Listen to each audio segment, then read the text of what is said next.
Este día, en Televisión Educativa en Techo de Cristal, tenemos una invitada espectacular. Una mujer que es conocida por millones de mexicanos por su tarea como una de las pocas mujeres atletas que han conseguido, fíjense, más de 29 medallas en un tiempo muy corto. Por supuesto me estoy refiriendo a Ana Gabriela Guevara, hoy senadora de la República, y quien hizo marcas y cosas especiales en el terreno del atletismo, especialista, como dicen sus biógrafos adelantados, en los 400 metros, pero que sigue guardando una marca mundial en los 300 metros, aunque en los 400 tampoco ha sido superada en México. Bueno, vamos a platicar con ella sobre su tarea, su crecimiento, su desarrollo como una de las deportistas más destacadas del mundo, pero también con esta nueva tarea ya de casi 10 años como una mujer en el mundo de la administración pública. Fue la jefa deportiva de la Ciudad de México y como senadora de la República en algunas actividades importantísimas, presidenta de la Comisión de Migración, secretaria de la Comisión de Población, participante activa de la Comisión de Seguridad en el Senado. Es una mujer muy joven, de apenas unas cuantas décadas de edad, que nos ha hecho el favor de recibirnos en sus oficinas, casi en su casa. Así que vamos ahora con nuestra invitada.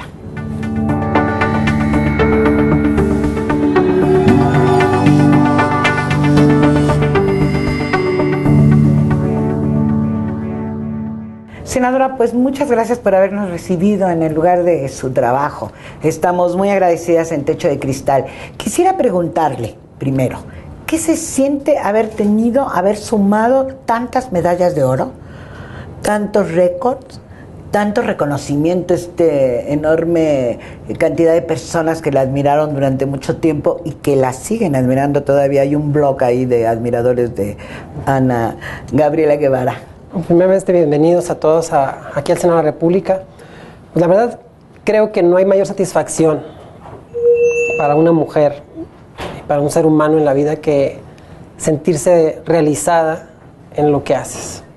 Y la verdad fui muy plena y muy feliz de haber hecho vibrar a mi país, de haberle dado entidad a mi país y de haberle dado un prestigio en una disciplina que durante muchos años fue pues solamente para el bloque europeo, para las potencias, Estados Unidos, Inglaterra, Alemania, y que pues estos palmares, estas medallas, todas estas 29 victorias consecutivas, que fueron 3 años de permanecer como la número 1 del mundo, pues culminaron en mí una persona que me ayudó a madurar, a entender, a valorar, a representar a mi país, y el de recibir este reconocimiento hasta el día de hoy, porque a la distancia de 10 años de haber logrado aquellos pues grandes momentos en mi carrera deportiva de campeona del mundo y medallista olímpica, pues la gente lo sigue recordando, lo sigue viviendo como si hubiera sido hace un mes. Así parece, ¿no? Eso creo que es lo grato, ¿no? de una carrera y de un resultado como este, porque bueno, habla de que es un legado que permanece, que la gente lo recuerda, lo vive y lo siente como si hubiera sido hace poquito tiempo, pero que también tiene este doble impulso de legado, ¿no? Que viene arrastrando en los mensajes ocultos que lleva el triunfo, en los mensajes ocultos que lleva el que una mujer enarbolara y trascendiera en una disciplina que pues en un tiempo fue privativa de la oportunidad de Latinoamérica y de acceder al podio, sobre todo, ¿no? Porque digo, de participar, pues había habido participación, pero bueno, hay una disciplina y mucho ejercicio y seguramente una trayectoria larga de preparación. ¿Alguna vez lo pensó? Esto que se llama romper el techo de cristal, mantener un récord todavía de los 300 metros en todo el mundo, es como seguir estando en el más allá de los triunfos tradicionales para muchísimas mujeres. Primeramente, el convencimiento llega después de eso. El soñarlo y romper ese cristal, la barrera que nos ha limitado generacionalmente. Así es. El no creer lo que existe del otro lado del cristal, porque se ve, claro, se sueña, se aspira a poder estar en ese lugar, pero muchas no se atreven a romper ese cristal y decir, trascenderemos o trasciendo hacia otro horizonte, ¿no? Y yo creo que es ahí donde tendremos que trabajar más, porque, digo, después de aquellos años, después de esos momentos que viví, me siguen preguntando cuál es el secreto. Sí, ¿y qué piensa? Y no hay secreto. No hay secreto, pero ¿qué piensa? Las mujeres, cuando uno hace un análisis en los medios, las mujeres que más aparecen en los medios son las mujeres del espectáculo y del deporte. Afortunadamente, tenemos algunas campeonas en otras disciplinas importantes. ¿Qué piensa? ¿Las mujeres tienen condiciones? Usted que ha sido una crítica de cómo se administra el deporte en este país, ¿las mujeres tienen condiciones? ¿Dónde se quedan? ¿Qué necesitarían? Ahora que se dedica usted a la política, podría tener un panorama más grande y decir ¿por dónde caminaremos para obtener mejores condiciones para esas mujeres de su gremio, las deportistas? Yo creo que si la caja de cristal tiene 4 paredes hacia los lados y podemos contemplar la que está arriba y la que está abajo, pues nos damos cuenta de que la oportunidad es muy amplia. Entonces podemos decidir por cada uno de los 4 espacios que tenemos, y también puede ser para abajo, para arriba, en cualquiera de las situaciones. No quedarnos en la primera disciplina en la que nos dediquemos en la primera parte de nuestra vida.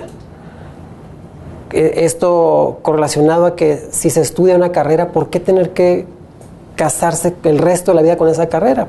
Hay quienes han cambiado y dicen, vuelvo a estudiar otra carrera, y redireccionan su vida.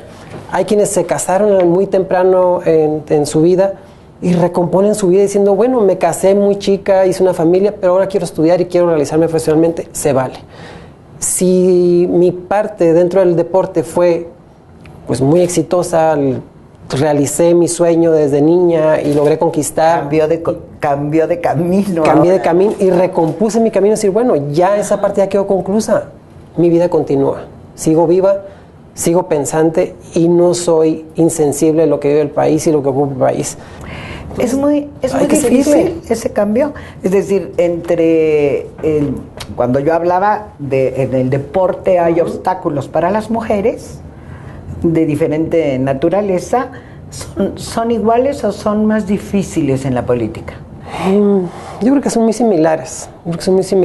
Y yo aquí abriría un paréntesis porque dicen cómo cambiar de lo deportivo a la política. Si supieran cuánta política hay en lo deportivo. Exactamente, eso pienso yo, claro. Se vuelve muy fácil estar acá, porque es muy complejo el camino del deporte, sortear todos los trabucos que hay para poder llegar, todos los obstáculos que hay que brincar para poder llegar. Y que yo creo que gran fortaleza la que tenemos en la materia deportiva es que nos cura durante todo ese camino, que cuando llegamos a la competencia pues es la parte más divertida. Lo más complejo ya lo vivimos. Se han tumbado los obstáculos, claro, de la oportunidad, claro, del individuo o la individua que quiere pagarte menos o darte menos, no darte apoyos, cerrarte las puertas, el favoritismo de que prefiero a mi amiga que tú que tienes más facultades o más talento, y la ruptura de estereotipos. Claro. Yo creo que esa es yo creo que ahorita está un poco más abierta, porque ha habido más resultados de mujeres, por supuesto, pero yo creo que el romper estereotipos sigue siendo, a lo mejor en algunos lugares de provincia, todavía un candado difícil de abrir. En espacios gigantes, senadora, de los medios de comunicación, por ejemplo. Sí, ¿no? es algo complejo y que creo que todavía nos queda mucho por hacer en esta materia, ¿no? Y que podemos ser más participativas todas las mujeres en todos los ámbitos. No especificando si es deporte o política, yo creo que en todos los ámbitos. Y que hoy tenemos pues todavía mujeres que participan en puntos importantes, pero nos resta todavía trabajo por alcanzar. Podríamos todavía, si seguimos en mi disciplina, ¿cuándo una mujer va a dirigir el deporte de México? Por ejemplo. Para empezar.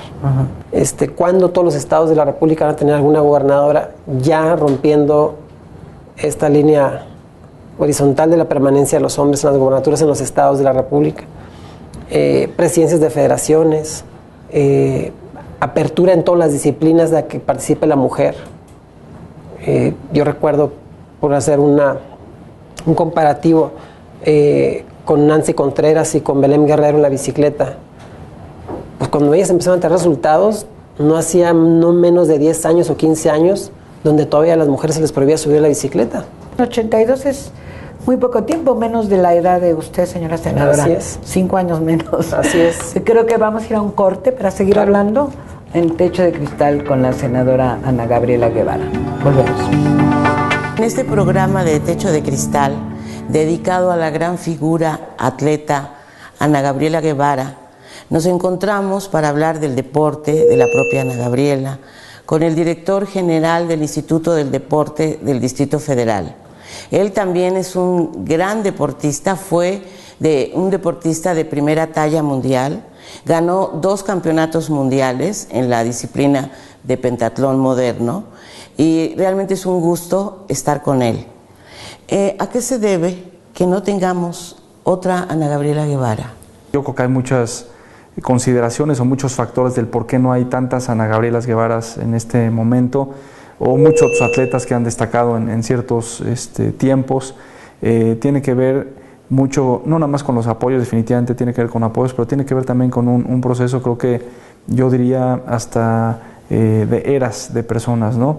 Cuando tú piensas en la trayectoria de Ana Gabriela Guevara, hay que pensar desde dónde salió. Y salió justamente de un evento que hoy por hoy se continúa haciendo en nuestro país, que es la Olimpiada Nacional. Es un tema que se tiene que atacar de alguna manera más sistémica, en el sentido de que no tenemos que conformarnos en decir hay una persona que tiene talento que le impulsas, y regresamos al típico dicho, ¿no?, de garbanzos de a libra, que ¿no?, la propia Ana se consideró un garbanzo a libra en muchos sentidos, pero tiene que ver con esa detección de talentos, porque ahorita si tú tienes este ejemplo de saber cuántas personas tienes en esa gran base, pues difícilmente vas a poder detectar a alguien si no está en ese sistema. Hoy por hoy, grandes atletas de nuestro país, ¿no?, la propia Paola Espinosa, el Pollo, o sea, todos los clavadistas que están hoy día ganando medallas, nacieron y salieron de esta detección de talentos de Olimpiada Nacional. Siento que son unas personas que nos impulsan a todos los mexicanos a seguir a un ideal, a continuar con algo, no precisamente en el deporte, sino ser constante y ejercitarse siempre tanto en cuerpo, mente y alma para poder lograr los objetivos. Bueno, volvemos con la senadora Ana Gabriela Guevara, que es además presidenta, entiendo, de la Comisión de Asuntos Migratorios del Senado. Es correcto. Este problema está muy feminizado aparentemente, ¿no? No sé si usted piensa lo mismo. ¿Cómo está el tema de la migración? ¿Cómo lo ve? ¿Es la migración solo hacia los Estados Unidos o hacia el extranjero? ¿O las mujeres son muy importantes en la migración interna? No, yo creo que el fenómeno ha cambiado. Primero, decir que la migración no es un tema particular de México, es un fenómeno global. Por supuesto que nosotros tenemos un país de destino que es el intento de muchos en el mundo, no solamente para mexicanos intentando yendo a Estados Unidos. Y el tema de la mujer en la migración cambió, yo creo que en los últimos 15 años. Primero eran los hombres quienes intentaban irse para allá, y muchos se fueron y abandonaron a las familias en México. Y después vino esta segunda parte del fenómeno donde las mujeres empezaron a migrar también. Un fenómeno que creó una crisis familiar en México, porque bueno, terminaron siendo las abuelas responsabilizándose de los hijos de estas mujeres y de los hombres que se fueron, y que se ha venido vendiendo con el tema de las remesas, de que lo que reenvían para México y demás, pero aquí hay que decir también cuántas vidas ha costado todo esto. O sea, nunca se va a justificar, y yo no soy de las que aplaudo el tema de las remesas sin reconocer el trabajo que hacen, por supuesto, porque hacen un trabajo importante en Estados Unidos y generan una economía palaciega en Estados Unidos, que le conviene a la economía de Estados Unidos, porque no hay de todos pues una remuneración la correcta bajo ley, no hay un pago de impuestos, no hay garantías para estos trabajadores, etcétera, etcétera, que México se ve beneficiado también por estas remesas, pero que yo no aplaudo porque son muchas pérdidas de vida las que cuestan, de muchos niños, de muchas mujeres y de hombres en el intento de cruzar la frontera, y que hoy pues bajo el esquema que vive México y que vivió durante el sexenio pasado de inseguridad, pues abrió un abanico preocupante para la sociedad, porque bueno, ahí tenemos trata, tráfico, drogas, prostitución, esclavitud moderna, de gente que es secuestrada y que trabaja para ciertas células o gente que se aprovecha de la situación jurídica y migratoria de estas personas, y que, bueno, ha dado muchos llamados de atención de organizaciones no gubernamentales, de la propia ONU, de la Comisión de Derechos Humanos, y vamos, encontramos como una definición en migración, pero que tiene un abanico infinito de temas. Muy, muy interesante, senadora. Efectivamente es la puerta para algunos de los negocios más grandes, como es el de la trata y la prostitución, y no solamente de mexicanas a Estados Unidos, sino de regreso de los países del este a México, que hubo algunos escándalos, sobre todo en Monterrey, en la parte norte del país. Sin embargo, hay un problema muy grave, que es el del desempleo, por el que muchísimos hombres y mujeres se van a los Estados Unidos. Yo quisiera decir que no se ha avanzado hacia lo que es el objetivo inicial de la migración, y lo acabas de decir tú, que es el tema económico. Así es. Ese es el detonador que provoca la migración. La gente quiere tener mejor calidad de vida, quiere tener trabajo y quiere tener mejor remuneración por su trabajo, cosa que hoy no sucede.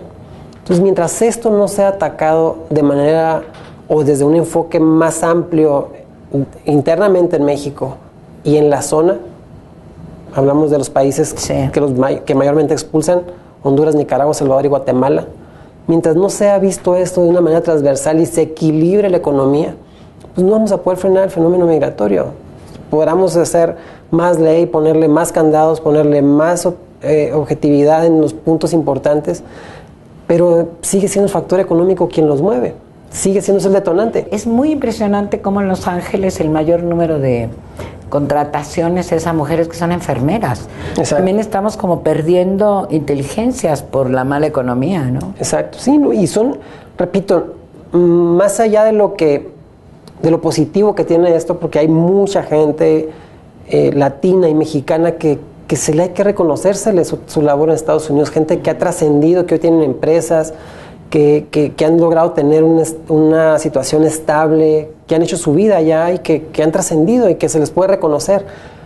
Pero pues tenemos mucha gente que en el intento, lamentablemente, la historia ha sido otra. Sí, claro. Y que sí es de reconocerse trabajos muy específicos que la mujer mexicana ha ido a hacer a Estados Unidos y que hay que destacarlos. Recordemos la frase célebre del presidente Fox, que decía que los mexicanos iban y hacían el trabajo que los gringos no querían hacer. Y algunas cosas peores. Y otras cosas, sí, pero creo que más allá de ello es muestra de lo que, o es una llamada de atención para lo que el gobierno mexicano ha dejado de hacer. Porque ¿por qué no ese talento, quedarse en México y explotar ese talento en nuestro país? ¿Cómo resolver esta contradicción? Porque también el fenómeno migratorio es la movilidad de las mujeres, son orgullosamente valientes para moverse del lugar donde viven y crecen cuando se mueven, ¿no? Entonces es como una contradicción, no está el fenómeno económico, está la injusticia, de la que usted ha hablado muy bien, y está esta parte donde las mujeres pues rompen algunos techos de cristal. Sí, rompen el techo porque hay que seguir viviendo. Esto no se detiene. Y lo que nos demuestra este reflejo es la culturización que se ha tenido la migración. Y la culturización que ha provocado la migración en un país el que no es de ellos, pero que han llevado su país adentro de este país. Los salvadoreños, los guatemaltecos, los hondureños, que llevan sus fiestas, sus tradiciones, y que han hecho hasta iglesias, réplicas de las que hay acá en nuestro país.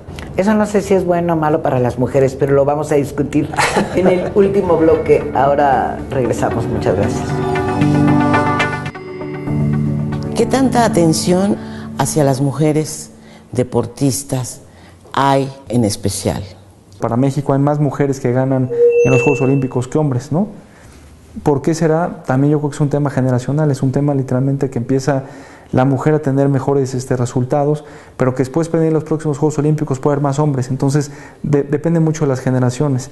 A mí lo que presumo mucho, por ejemplo, en eventos que tenemos en la Ciudad de México, como el Maratón de la Ciudad de México, que hemos logrado creo que reimpulsar y lanzar nuevamente, vemos una tendencia hacia la alta impresionante en el crecimiento de corredoras de mujeres, ¿no? Te puedo decir que hoy día, por ejemplo, el medio maratón, 50% de los 20,000 corredores o 20,000 corredores y corredoras, 50% son mujeres, 50% son hombres. El maratón ha crecido, antes eran 5%, 10%, hoy tenemos un 29% de corredoras maratonistas en el Maratón de la Ciudad de México, el resto son hombres. Entonces, la tendencia en la parte de la mujer se sigue incrementando y eso aplica para la parte de las carreras, pero aplica para todos los deportes, ¿no? Vienes un día entre semana por las mañanas y vas a encontrar a todas las mujeres aquí bastante fuertes, ¿no? De repente uno va corriendo y ves cómo pasa, ¿no? O sea, y si les dices, adiós, Ana Gabriela. Pues volvemos en Techo de Cristal con la senadora Ana Gabriela Guevara.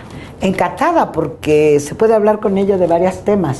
¿Cómo ve usted a la comunidad de las mujeres parlamentarias?